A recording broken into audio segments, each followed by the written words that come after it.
Hello everyone, आप सभी लोगों का स्वागत है। बीपीएससी टारगेट बैच में आज हम लोग देखने वाले हैं प्रस्तर कालखंड में पूरे संपूर्ण तरीके से हम लोग देखेंगे।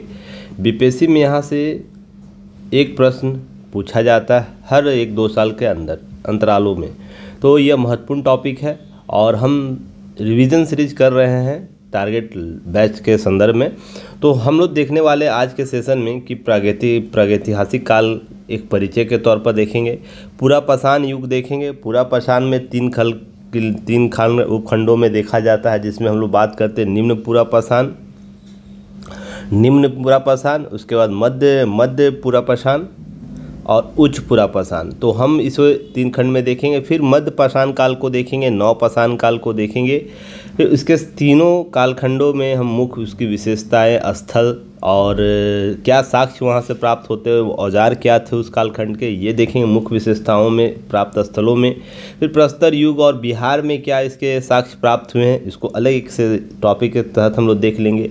और उसके बाद ताम्रपाषाणिक जो संस्कृति थी, तो उस संदर्भ में एक इंट्रो के संक्षिप्त विवरण देखते हुए क्लास को एंड करेंगे। तो समय बिना गवाए आगे बढ़ते हैं। लाइक से सब्सक्राइब जरूर कीजिएगा, युक्तिया इसको सपोर्ट कीजिएगा और इस बार कोड को स्कैन करके हमारा ऐप डाउनलोड कर सकते हैं, या डिस्क्रिप्शन बॉक्स या कमेंट सेक्शन बॉक्स में हमारा ऐप का लिंक दिया रहता है, आप वहां से भी डाउनलोड कर सकते हैं। टेलीग्राम चैनल ज्वाइन कर सकते हैं इसके कंटेंट को प्राप्त करने के लिए, और वेबसाइट विजिट करके आप www.yuktiyas.in पर आप सारी सुविधाओं को देख सकते हैं, समझ सकते हैं। जब सब्सक्राइब हो जाता है तो आप बेल आइकन को जरूर पुश कीजिएगा, दबाइएगा, ताकि आपको सभी नोटिफिकेशन आप तक पहुँचे। चलिए टॉपिक पर हम लोग आते हैं। सबसे पहले ध्यान रखिएगा, जो संक्षिप्त विवरण में हम प्रस्तर कालखंड को देखते हैं तो कुछ टर्मिनोलॉजी आपसे पूछा जा सकता है। सबसे पहले तो इसी को ध्यान में रखिएगा। तो देखिए, पूरा पाषाण को पैलियोलिथिक, मध्य पाषाण को मेसोलिथिक, नव पाषाण काल को लियोलिथिक, ताम्र पाषाण को चालकोलिथिक और लोह युग को आयरन एज के रूप में हम लोग जानते हैं। तो कुछ टर्मिनोलॉजी पर आप लोगों को थोड़ा सा ध्यान रखना है, खासकर हिंदी जो अभ्यर्थी रहते हैं हिंदी भाषी, उनमें थोड़ा सा दिक्कत होता है, तो इसको याद रखना। इस अवधि में जो पुरातात्विक अवशेष के पत्थर के उपकरण एवं औजार, मट्टी के बर्तन, कलाकृतियाँ, प्रागैतिहासिक लोगों द्वारा उपयोग किए गए जाने वाले धातु के औजार। अब ध्यान रखिएगा, धातु का औजार के संदर्भ में भी कुछ जानकारियाँ प्राप्त होती है। अब रॉबर्ट ब्रूस फुट जो है ने भारत में पाए गए संभवतः पहले पूरा पाषाण उपकरण की खोज की, जिनका नाम पलवरम हैंडलेक्स कहा गया। तो इस नाम को याद रखना है, यहाँ से PYQ में आपको क्वेश्चन मिल जाएंगे UPPCS में। अब है प्रागैतिहासिक जो पुरातत्व के इनको जनक माना जाता है, तो आपको यहाँ से कुछ प्रश्न ऐसे पूछे जा सकते हैं। तो रॉबर्ट ब्रूस को अच्छे तरीके से याद रखिएगा, आपको यहाँ पर मिलेंगे इनके बारे में। अगर हम इसके अतिरिक्त बात करें तो पूरा प्रागैतिहासिक कालखंड को हम बात करते हैं, तो पूरा पाषाण काल आपको इसका 3 लाख से लेकर 10,000 ईसा पूर्व के समयावधि को कहते हैं। नेक्स्ट इसमें मध्य युग की बात करें तो इसमें 9,000 से 4,000 ईसा पूर्व के कालखंड को कहते हैं। नव पाषाण युग 7,000 से लेकर 1,000 ईसा पूर्व को कहते हैं। ताम्र पाषाण युग 3500 से लेकर 1,000 ईसा पूर्व के युग को कहते हैं।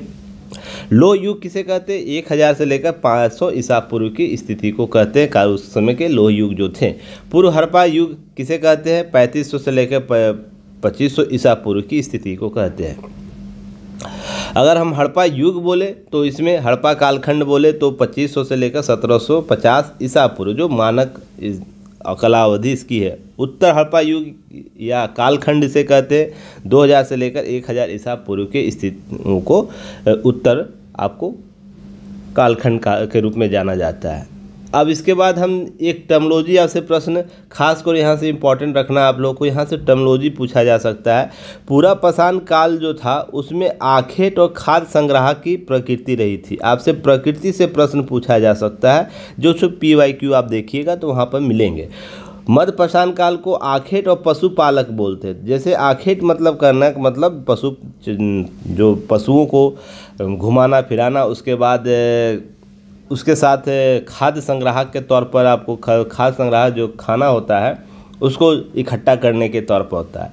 पशुपालन के साथ साथ ध्यान रखिएगा, यहाँ पर नव पाषाण काल में खाद्य उत्पादक के तौर पर आपको देखने को मिलता है। यहाँ पर उत्पादन किया जाता है, यहाँ पर संग्रह किया जाता था फल फूल, अपने जो खाद्य सामग्री होते थे उस समय, और आखेट के साथ साथ पशुपालन स्टार्ट हो गया। उसके बाद आखेट खाद, आखेट मतलब होता है पशुओं का शिकार उकार करना, इस तरीके से ध्यान रखिएगा। इसके अतिरिक्त हम बात करेंगे आगे कुछ चीज़ों, पूरा पाषाण युग में कुछ चीज़ों को ध्यान में रखना है। जैसे पूरा पाषाण युग जो युग था, पाषाण युग का प्रारंभिक काल और सबसे पहले की अवधि से वो बोली जाती थी प्लेटोनिक काल या हिम युग से विकसित हुई थी।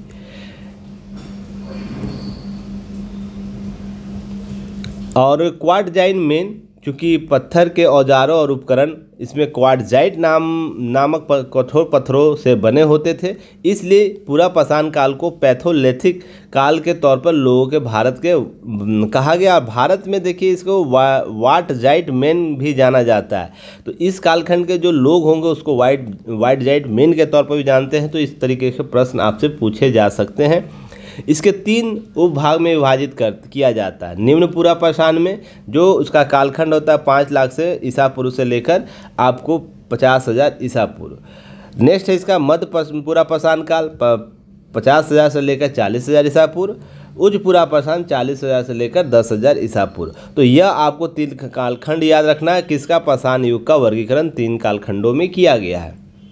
लंबा इतिहास था। तो निम्न पूरा पाषाण काल में हम देख लेते हैं कुछ इसके महत्वपूर्ण तथ्य को। इस काल में मानव क्या था, जीवन अस्थिर था, वो एक जगह टिका हुआ नहीं रहता था। जगह जगह जितनी आवश्यकता होती थी, मान लीजिए यहाँ पर रहा तो खाद्य सामग्री जब तक थी वहाँ पर, जब तक उसके खाद्य आपूर्ति की चीज़ें अवेलेबल थी वहाँ रहता था, उसके बाद वो आगे बढ़ जाता था। तो जीवन स्थिर नहीं थी, जीवन में परिवार जैसी कल्पना नहीं देखी गई थी। इसी काल में अग्नि का आविष्कार हुआ। अग्नि का आविष्कार कब काल हुआ, निम्न पूरा पाषाण काल में आपको अग्नि का आविष्कार देखने को मिलता। मानव समूहों में शिकार कर अपना भोजन संग्रह करता था। अब ध्यान रखिए, मानव समूह क्या करता था, संग्रह में रहता, इकट्ठा रहता था और अपना भोजन संग्रह करता था। भारत में पूरा पाषाण कालीन औजारों की खोज सर्वप्रथम 1863 ईस्वी में रॉबर्ट वुड ने की थी। इसको ध्यान में रखना है, यह इंपॉर्टेंट टॉपिक है, यहाँ से प्रश्न पूछा गया। मुख्य औजार इस समय थे कुल्हाड़ी, हस्तकुठार, विद्रानी और खंडक के तौर पर, चॉपर के तौर पर यहाँ पर महत्वपूर्ण औजार इस कालखंड के थे। प्रमुख स्थल की बात करें हम तो कश्मीर, थार राजस्थान का, बेलन घाटी मिर्ज़ापुर उत्तर प्रदेश, भीमबेटका की गुफाएं मध्य प्रदेश, सोहन नदी घाटी की जो पंजाब और पाकिस्तान का जो क्षेत्र था वो यहाँ पर महत्वपूर्ण स्थल इस कालखंड का था। यहाँ से PYQ आपको एक प्रश्न जरूर मिल जाएगा, तो आपको रिवाइज करना है PYQ को। देखिए कुछ बातें ध्यान आप लोग एकदम रखिएगा कि आप PYQ को, प्रीवियस ईयर क्वेश्चन को बेस बना के रहिएगा। अगर BPSC जैसे एग्ज़ाम में क्लियर करना एग्ज़ाम अच्छे नंबरों से, तो आप इसी के आधार पर चीज़ों को लेकर चलिएगा। अभी तक जितने भी आप लोगों ने किया है, स्टडी किया, अपने सोर्स से आपको अध्ययन करना है, उसके बाद चीज़ों को आगे बढ़ाना है। क्लास हो जाएगी, क्लास के बाद फिर आप PYQ को लगाएंगे। पहले PYQ को केवल देखना है कौन कौन से टॉपिक से प्रश्न आए हैं, ऐसा नहीं कि बनाने बैठ जाइएगा। पहले देखना है टॉपिक कौन कौन सा है, उससे पहले अपने सोर्स से सारी चीज़ों को पढ़ लीजिएगा। क्लास होगा, क्लास के बाद PYQ लगाना है। चलिए नेक्स्ट हम बात करेंगे मध्य पूरा पाषाण काल में। यह कितना था, 50,000 से लेकर 40,000 ईसा पूर्व था इसका कालखंड। इसमें अग्नि का प्रयोग व्यापक पैमाने पर होने लगा, अर्थात अब है ना इसका संगठित प्रयोग होने लगा। इस कालखंड को फलक संस्कृति भी कहते हैं, फलक कल्चरल का भी कहते हैं, इसको ध्यान रखना है। फलक संस्कृति के तौर पर इस काल में पत्थर जो होते हैं गोले, पत्थर के गोले, बटी कासम उद्योग, अर्थात इसको उद्योग के संदर्भ में क्यों लिखा गया ध्यान रखिएगा। अब है ना लोग संगठित होकर क्या करने लगे थे, इसका निर्माण करने लगे थे, और जो बेहतर बनाता था उसे लोग क्या करते थे, इससे लेते थे। तो धीरे धीरे यह पत्थर के गोले प्राप्त होने लगे, वस्तुओं का निर्माण होने लगा। मुख्य औजार इसमें थे फलक, वेदनी, छेदनी और खुरचनी। यह इस प्रकार के उपकरण इसमें मिले थे जो मुख्य औजार के तौर पर। प्रमुख स्थल हम बात करें, प्रमुख स्थल मिर्ज़ापुर उत्तर प्रदेश, नेवासा मध्य महाराष्ट्र, उड़ीसा। इसे इस रूप में भी देखते हैं, सोन, नर्मदा, तुंगभद्रा नदी घाटियाँ में जो पनपी थी संस्कृति, मध्य पूरा पाषाण के तौर पर देखते हैं। पोतवारा पठार जो सिंधु झेलम के बीच है, संघो गुफा पेशावर और पाकिस्तान के पास स्थित है। तो इसको इस प्रमुख स्थलों को मध्य पुरापाषाण कालखंड में विभिन्न साक्ष्य यहाँ से प्राप्त हुए और यहाँ से प्रश्न पूछे जाएंगे। देखिए इसमें कुछ महत्वपूर्ण प्रश्नों को संग्रह आप देख लीजिएगा PYQ के तौर पर। मध्य जो उच्च पुरापाषाण काल है 40,000 से लेकर 10,000 ईसा पूर्व, यह महत्वपूर्ण है। यहाँ पर ध्यान रखिएगा इस काल को दो प्रमुख विशेषताएं देखने को मिलती है। पहला विशेषता है नए चमक उद्योग एवं चकमक जो उद्योग था, नए चकमक उद्योग, इसकी उपयोगिता बढ़ जाती है। आधुनिक मानव का उदय, होमोसेंसियंस का उदय इसी कालखंड में माना जाता है। सबसे पुरानी चित्रकारी का प्रमाण भीमबेटका से इसी कालखंड में प्राप्त होते हैं। नेक्स्ट है भीमबेटका कहाँ है, कमेंट सेक्शन में बताइएगा। प्रमुख औजार जो फलक और तछनी था उसको यहाँ पर सल के तौर पर उपयोग किया जाने लगा। प्रमुख स्थल क्या था, बीजापुर, ईमान गांव महाराष्ट्र में, बेलन घाटी उत्तर प्रदेश में, आंध्र प्रदेश, कर्नाटक, महाराष्ट्र, मध्य प्रदेश, दक्षिणी उत्तर प्रदेश, छोटा नागपुर पठार में पाई जाती है। कुल मिलाकर बात है कि इस हड्डी के उपकरण केवल आंध्र प्रदेश के कुरनूर और मुछ तल्ला, चिंतामणि, गवी गुफा के स्थलों से प्राप्त हुए। तो यहाँ पर ध्यान रखिए इस कालखंड में हड्डी के भी उपकरण प्राप्त हुए हैं। देखिए इन सभी चीज़ों को बस आपको रिवीजन कराया जा रहा है, इसलिए चीज़ों को ध्यान से देखते चलिएगा, आगे बढ़ते जाइए। इससे अतिरिक्त इस कालखंड में आपको अतिरिक्त जानकारियाँ नहीं लेनी है। इससे इतना जरूर पढ़ लेने के बाद आपके एग्ज़ाम से जो प्रश्न आएंगे जरूर सॉल्व हो जाएंगे। देखिए ध्यान रखिएगा मध्य पाषाण काल 9,000 ईसा पूर्व से लेकर 4,000 ईसा पूर्व, यह पूरा पाषाण और नवपाषाण काल के बीच का संक्रमण कालीन चरण बोला जाता है इसे। तो मध्य पाषाण काल को अच्छे से देखना है। इसमें क्या है, मेसोलिथिक इसको कहते हैं। पुरातात्विक सामग्री खोज किसे दिया जाता है, श्रेय जॉन इवान को दिया जाता है। तो जिस कालखंड का जिनको श्रेय दिया जाता है उनका नाम याद रखना है, जॉन इवान का नाम याद रखना है। इस तरीके के मध्य पाषाण औजार होते थे। देखिए मध्य पाषाण औजार किस तरीके से होते थे, आपको मध्य पाषाण कालीन औजार के तौर पर देखने को मिल जाता था। इससे देखिए अभी हम लोग इसको हैंगर बोलते हैं ना, इस तरीके हैंगर मिलते थे। तो इस तरीके से आप लोग को ध्यान रखना है। आदमगढ़ है मध्य प्रदेश, बागोर राजस्थान, पशुपालन जो है पशुपालन की प्राचीनतम साक्ष्य यहाँ से प्राप्त होते हैं। तो यह आपको PYQ में मिल जाएगा। आप लोग PYQ से ज़रूर क्वेश्चन टॉपिक को मिलाइएगा। अधिकतम जो टॉपिक के सेंस आपको देखने को मिलेंगे PYQ में ज़रूर मिल जाएंगे। इसलिए मैं बार बार बोलता हूँ चीज़ों को समझने का प्रयास कीजिए, उतना ही पढ़िए जिससे नंबर आपको प्राप्त हो जाए। इस काल में सूक्ष्म पाषाण जो है फलक उपयोग किए गए थे। सूक्ष्म पाषाण काल के मुख्य औजार पत्थर, बहुत छोटे छोटे औजार प्राप्त हुए। ये आपको औजार बड़े दिख रहे हैं ना पिक्चर में, छोटे छोटे औजार आपको इसी कालखंड में देखने को मिलते हैं। प्रमुख स्थल था मध्य प्रदेश में था आदमगढ़, होशंगाबाद, भीमबेटका, भोपाल, बघोर सिंधु के पास, राजस्थान में बागोर था, गुजरात में लंगराज, उत्तर प्रदेश में महागढ़, मेजा, सराय नहराय, प्रतापगढ़, बिहार में पायसरा, मुंगेर। आपको यहाँ से मध्य पाषाण कालखंड के साक्ष्य प्राप्त होते हैं, उपकरण प्राप्त होते हैं, स्थल प्राप्त होते हैं। तो यहाँ से प्रश्न आपको एक प्रश्न जरूर मिल जाएगा। नोट याद रखिएगा। प्राचीनतम गुफा चित्र जो गुफा था, गुप्त चित्र, प्राचीनतम गुफा का जो चित्र उपलब्ध हुआ भीमबेटका ने यूनेस्को विश्व विरासत स्थल में पाए जाते हैं। ध्यान रखिए भीमबेटका को शामिल किया गया है। अब नेक्स्ट याद रखना है, आपको जो क्लास BPSC कराया जा रहा है उसके अतिरिक्त आप करेंट के लिए इस सीरीज़ को जरूर ज्वाइन कर लीजिएगा, हिंदी न्यूज़पेपर एनालिसिस, जो अभी तक नहीं ज्वाइन किए हैं। रीजन उसके पीछे यहाँ प्रीलिम्स, मेंस, इंटरव्यू ओरिएंट आपको कंटेंट उपलब्ध कराए जाते हैं जो आपके लिए उपयोगी होते हैं। तो आप इसे ज़रूर विजिट करके देखिएगा। नेक्स्ट में हम लोग बात करेंगे नवपाषाण काल के कालखंड में 9,000 ईसा पूर्व जो विश्व में इसे माना जाता है, और 700 ईसा पूर्व भारत में 2500 ईसा पूर्व के बीच। तो यहाँ 700 नहीं 7,000, यहाँ पर 7,000 कर लीजिएगा। नेक्स्ट हम बात करेंगे भारत में नवपाषाण कालीन जो पुरातात्विक सामग्री है, खोज का श्रेय किसे दिया जाता है, डॉक्टर प्रिमरोज। याद रखिएगा प्रिमरोज को दिया जाता है नवपाषाणी काल के पुरातात्विक जो सामग्री उसकी खोज के लिए।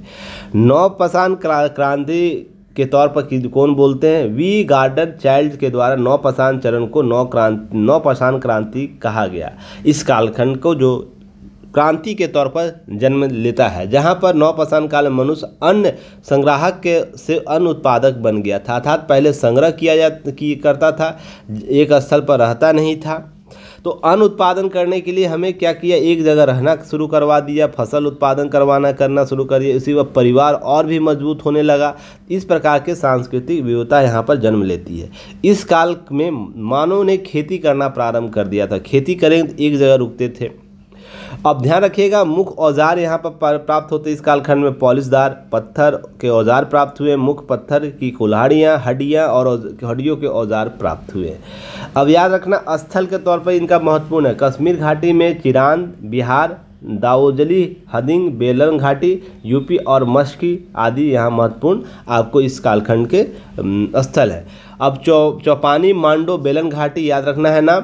इसमें मिट्टी के बर्तनों का उपयोग करके सबसे पुराना प्रमाण मिलता है, तो आपसे यहाँ से प्रश्न पूछे जा सकते हैं। बुर्ज होम याद रखिएगा, अद्वितीय आकार आयताकार चॉपर है, घरेलू कुत्ता और उनके मालिकों के साथ दफनाया गया है, यह महत्वपूर्ण है। कमेंट सेक्शन में बताइएगा बुर्ज होम कहाँ किस राज्य में स्थित है या केंद्र शासित प्रदेश में। चलिए नेक्स्ट हम बात करेंगे कोल्डिवा और महागरा, जो दुनिया के चावल की खेती के सबसे पुराना और शुरुआती सबूत यहाँ से कोल्डिवा से प्राप्त होते हैं। नेक्स्ट है आपको दक्षिण भारत, कर्नाटक में मस्की, ब्रह्मगिरी, हारुल, कोडेगल, तमिलनाडु में पेपली, आंध्र प्रदेश में उतलूर, यह क्षेत्र जो है आपको नवपाषाणिक कालखंड के हैं। कोल्डिवा बेलन घाटी से ध्यान रखिएगा, नवपाषाण, ताम्रपाषाण और लोह युग की बस्तियां तिहरा मौजूद है, अर्थात तीनों आपको कालखंड के अवशेष यहाँ से मिलते हैं। इसके साथ साथ याद रखना मेहरगढ़ पाकिस्तान में प्रारंभिक नवपाषाण स्थल, जिसे बलूचिस्तान की रोटी टोकरी के तौर पर हम जानते हैं, रोटी की टोकरी पर जानते हैं बलूचिस्तान के संदर्भ में। अब बलूचिस्तान को जाना जाता है इसी के नाम से, कौन, रोटी की टोकरी, जो मेहरगढ़ के नाम से जानते हैं। अगर हम बिहार विशेष बात करें, इसमें बिहार से क्या स्थल प्राप्त हुए प्रस्तर युग के, तो ध्यान रखना है कि इस काल के जुड़े हथियारों, पत्थर, चाकू, कुल्हाड़ियों, फल, खुरपी आदि प्राप्त होते हैं। मुंगेर नवादा जिला से और अविभाजित बिहार वर्तमान झारखंड में अनेक स्थलों से प्राप्त होता है।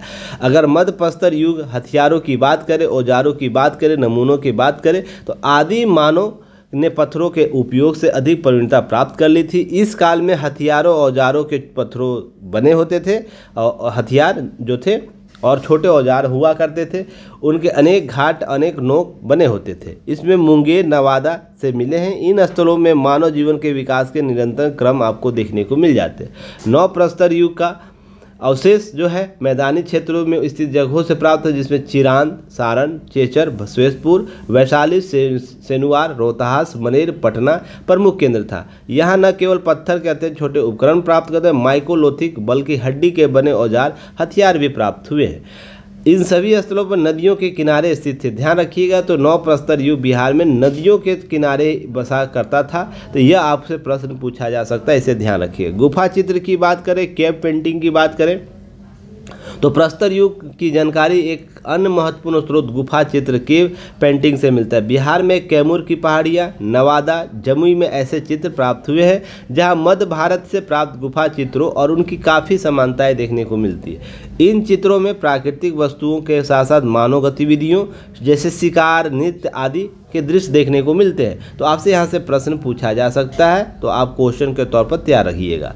ताम्रप्रस्तर जो कालीन अवशेष थे सोनपुर तथा ताराडीह गया, चिरांद सारण, चेचर वैशाली, मनेर पटना और सनुआर रोहतास से मिलते हैं। बिहार में पाए गए आरंभिक पूर्व प्रस्तर युग, मध्यवर्ती परवर्ती पूर्व प्रस्तर युग औजारों से पुराने खुरदरे पत्थर के बने कुल्हाड़ियाँ, फल, चाकू और खुरपियाँ प्राप्त होती है।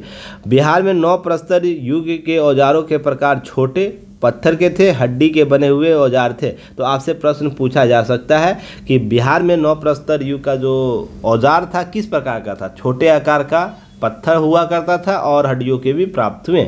इस तरीके से आपको बिहार के संदर्भ में विशेष इतने तथ्य आपके इकट्ठा हो गए। अब ताम्रपाषाणिक संस्कृति जो उसके बाद आती है, जो प्राकृतिक मानव द्वारा प्रयोग में लाए जाने वाली धातु ताम्र के आधार पर होती है। इस दौरान तांबे के औजारों के साथ साथ पत्थरों का प्रयोग जारी रहा। इसी कारण इसे ताम्रपाषाणिक संस्कृति कहते हैं। और प्रमुख ताम्रपाषाणिक संस्कृतियाँ निम्न है, जैसे हम इसे देख सकते हैं। पहला यह आहार संस्कृति, जो 2800 से लेकर 1500 ईसा पूर्व के कालखंड में देखी जाती है। कायस्था संस्कृति ध्यान रखिएगा 2400 से 2450 से लेकर 1750 ईसा पूर्व के बीच इसे देखा जाता है। सलवा संस्कृति 2300 से लेकर 2000 ईसा पूर्व के बीच के कालखंड को देखा जाता है। सलवदा संस्कृति, प्रभास संस्कृति 2000 से लेकर 1400 के ईस्वी के बीच के कालखंड को देखा जाता है। मालवा संस्कृति 1900 से लेकर 1400 ईसा पूर्व के आपको कालखंड को देखा जाता है। रंगपुर संस्कृति 1700 से 1400 ईसा पूर्व के बीच के कालखंड को देखा जाता है। जौरवे संस्कृति 1500 से लेकर 900 ईसा पूर्व के संस्कृति को देखा जाता है। इतना कम से कम आपको याद रखना है, यहाँ से प्रश्न आपको पूछे जाएंगे। तो आपको नेक्स्ट हम लोग सिंधु घाटी सभ्यता का वीडियो एक अलग से आप लोग को अपलोड कराएंगे, जिसमें आप विस्तृत तरीके से जानकारी ले पाएँ। ध्यान रखिएगा, जो चीज़ें कराई जा रही हैं मैं बार बार बोल रहा हूँ, इन चीज़ों को फोकस कीजिएगा। क्लास के लिए आप लोग को पहले टॉपिक दे दिया जाता है, टॉपिक को अपने सोर्स से पढ़ेंगे, जो भी सोर्स है उस पर विश्वास कीजिए। दूसरा, क्लास में आने से पहले जब पढ़िएगा PYQ को देख लीजिएगा, PYQ है क्या, कौन कौन से टॉपिक से प्रश्न पूछे गए। क्लास होता है, क्लास के बाद उस PYQ को सॉल्व कीजिएगा तो पता चलेगा इसमें आप इम्प्रूवमेंट देखते हैं, चीज़ों को सॉल्व कर पाते हैं। चलिए फिर हम लोग नए टॉपिक से मिलेंगे, तब तक के लिए धन्यवाद।